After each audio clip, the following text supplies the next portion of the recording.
You know, I see 20-somethings on this app posting soft-lit vlogs about romanticizing their solo journeys. They've got matching pastel containers, neutral rugs, and they spend an hour frothing their milk. And that's cute, it really is. But let's talk about what living alone looks like when you are a true Gen Xer. Because we aren't romanticizing a journey. We are reclaiming our stolen childhoods, fueled entirely by single income freedom and leftover existential dread. I mean, shoot, Gen X was practically built in a lab for solo living. We are the original latchkey kids.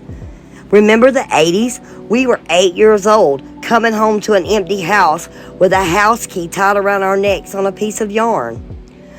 Our after-school supervision was a note on the counter that said, "Don't burn the house down and see you at 6." We survived on tap water, processed cheese slices, and whatever rerun was on the 3 channels that we actually got on our television. So when people ask, "Aren't you afraid to live alone?" I'm like, baby, I've been emotionally self-governing since 1984.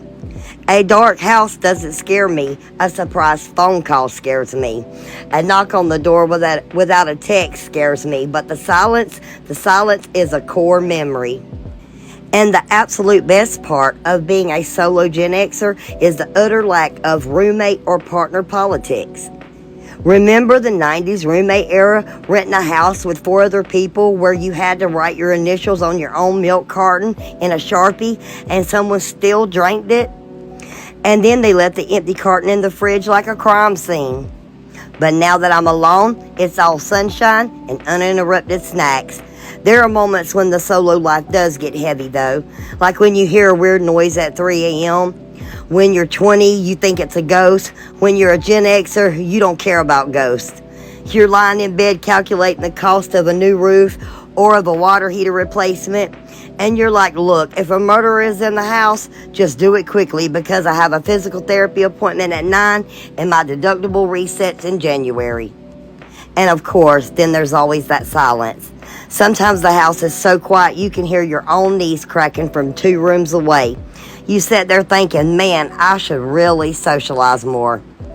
But then you remember that socializing requires putting on real pants with buttons and interacting with people who might ask you your thoughts on cryptocurrency, so you just decide to stay on the couch instead. And don't forget to talk about the true test of solo Gen X survival, assembling flat pack furniture.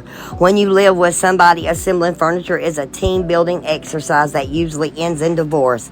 But when you live alone, it's a gladiatorial arena. It's just you, a heavy box, and an Allen wrench that was designed for a toddler's hand and pure unadulterated spite.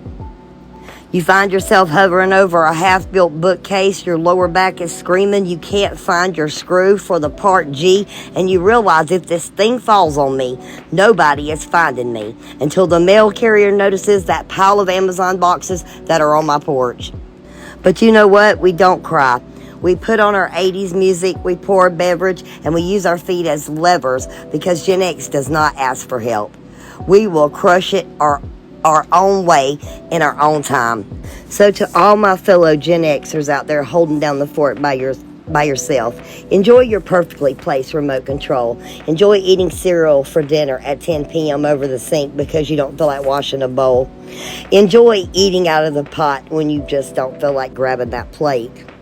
We grew up by independence and by necessity, but we are staying independent by choice. Drop a comment below if you are a latchkey kid who finally got the whole house to yourself. Let me know your favorite part of solo life, and no, not sharing the remote is already taken. Stay for real, my friends. Gen X out.